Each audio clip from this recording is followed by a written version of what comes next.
Hello and welcome back to Short Story Focus. Thank you for stopping by. Tonight I'll be doing a review of the first short story within the anthology Burning Chrome, put together by William Gibson in 1986. Many of you might be familiar with the short story Johnny Mnemonic because it was also made into a movie with Keanu Reeves. Now, the movie came out about 10 years after the short story. The movie was met with mixed reviews, and like all mixed review movies, time has been kind to it and it has developed a cult following. And so there are many of us who love it. And you can love a movie while fully acknowledging its shortcomings. And I do that with a lot of films, and I'm sure you do too. That's one of the fun parts of being a film buff. Now, putting the theatrical Johnny Mnemonic aside, let's concentrate on the literary Johnny Mnemonic. The main character of this short story is Johnny Mnemonic. And in this story, he is a data carrier, or a data courier. And he carries the data as a courier in his head. He has implants and upgrades within his body that allow him to store data, and he has no access to the data. He doesn't know the passwords, he doesn't know the combinations, and he doesn't know what you store in his head, which should motivate people who are putting maybe dangerous data inside of him to feel safe and like they don't have to kill him just because he's the courier. Many of the characters within William Gibson's early stories like this are Yakuza types and underworld characters, and they're the kind of people that don't put a lot of value on human life. So while Johnny has good security, the best security is someone who can't talk at all, right? So Johnny lives in a world that is quintessentially cyberpunk, and that is there's very high tech and very low life. The story gets off to a fast start. We have an explanation of Johnny talking about how he's made a shotgun and how he had to make the shotgun shells from scratch. If you've ever done any reloading, you can imagine how hard that is. He uses a lathe to create shotgun shells, and he has an old shotgun weapon that's sawed off, and he has it in a gym bag. And there are a whole lot of the very interesting hallmarks of cyberpunk within the beginning of the story. We're made very well aware of high tech and low life, which is one of the foundational principles of cyberpunk as a story medium.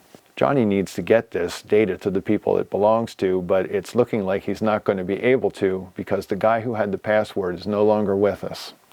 And so, as is common with many of Gibson's stories from this time frame, there's a Yakuza assassin, and he is someone who anyone who sees him knows immediately is a human being who was tailor-made and maybe even had himself tailor-remade to be kind of a perfect weapon human being. Early in the story, while Johnny is trying to get the data to the people who can retrieve it from him without having to hurt him, and before they get knocked off, he winds up encountering one of the very foundational and important aspects of early cyberpunk, and that is a woman with mirror-shaded eyes.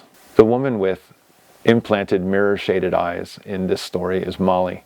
Molly is lethal. She has retractable claws, like knife blades that come out just a little bit, just enough to do damage. Once he hires her on, the chase is on. They head off to hide among the low-techs.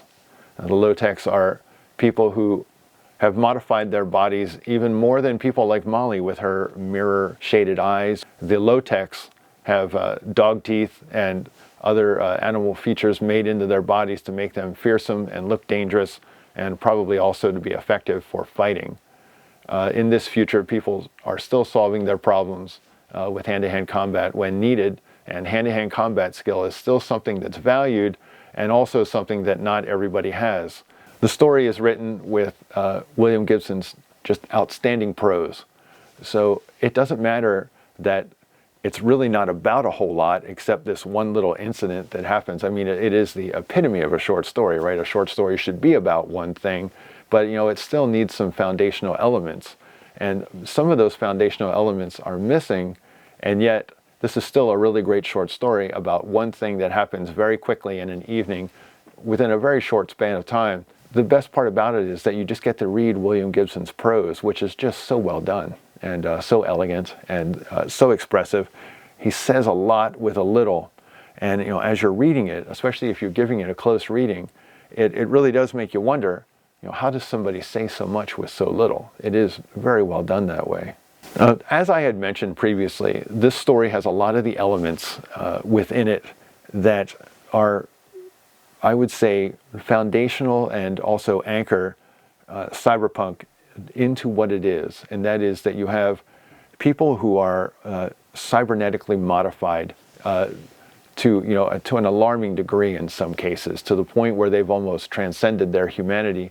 But also, many of them are modified until they're greatly enhanced. What an interesting statement it is that their enhancements are almost always to make them better at things that are dangerous or things that can get them in trouble. And so that's an important aspect of cyberpunk. You've got this body that is a lethal weapon, and then of course you're tempted to go out and use it as a weapon. There's really no sugarcoating in the sprawl. There's no sugarcoating within any of William Gibson's stories. And the characters in William Gibson's stories definitely play for the highest stakes. One of the things about Johnny Mnemonic is that while it's not really much of a story about anything except just a little incident that happens in an evening, and very quickly, while a guy who lives on the criminal fringe is trying to get away from criminal killers from beyond the fringe, it is compelling in how it's told. William Gibson lays down the stakes, and the stakes are really high right from the beginning, almost from the opening. And those stakes are compelling, and they pull you in, and they pull you down into the depth of the story, and then Gibson does not allow you up out of that story until you get to the explanation of the ending. And the ending of the story is actually very satisfying in the way that things all come together.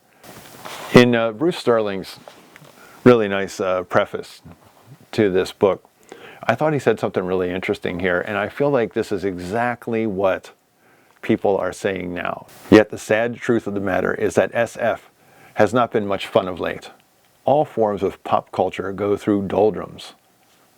They catch cold when society sneezes. If SF in the late 70s was confused, self-involved, and stale, it was scarcely a cause for wonder. But Gibson is one of our best harbingers of better things to come. And we know that cyberpunk has hung on till this day. It's certainly been commercially exploited, but the actual cyberpunk that William Gibson was creating then, there in the 80s, along with John Shirley and Bruce Sterling and others, of that time period, that cyberpunk is done. As a movement, cyberpunk came and went. I mean, technically, William Gibson doesn't write it anymore himself. But there was a time when cyberpunk looked like, it was going to completely transform the face of science fiction. And it did. It changed a lot of things. But it's just a commercial commodity now. And the fact that cyberpunk has been made into a commercial thing for TV shows, movies, and games, and other related media is just a testament to the power, the corrupting power of corporations and money, the need to pay the bills and whatnot. All the things that the characters within cyberpunk were fighting against at the time, those things always win if you let them. And they certainly did in this case. Johnny Mnemonic lives in a future. He lives in a dystopian future. He lives in a cyberpunk future. One of the interesting things about cyberpunk is that it presents you with a dystopia that you can live in. A dystopia that if you're smart and cunning, you can outsmart it. The dystopia of early cyberpunk was something that the heroes could find a workaround for. If you've ever worked in IT, you understand what I mean. Every problem that comes up in the face of technology has a workaround, and sometimes that workaround is free, even though your boss doesn't appreciate how much money you just saved the company by finding it. The soul-crushing, overarching dystopias that are presented to us in cyberpunk are things that can be dealt with and can be met by the individual and solved on an individual basis. However, they cannot be solved on a global basis. From a global perspective, or if you pull back from from an orbital perspective, beyond all the technology that even orbits a planet, if you pull back just far enough so that you can see all of that, the individual cannot change that. But what the individual can do is change themselves, alter themselves, and they can fight the machine and they can fight the power for themselves and for the people they love the most or care about the most, the people who are closest to them within their circle. But overall, the corporations get the world. And if you're smart and you're cunning and you put in the time to be that way, you can at least eke out your own little portion of high tech and low life.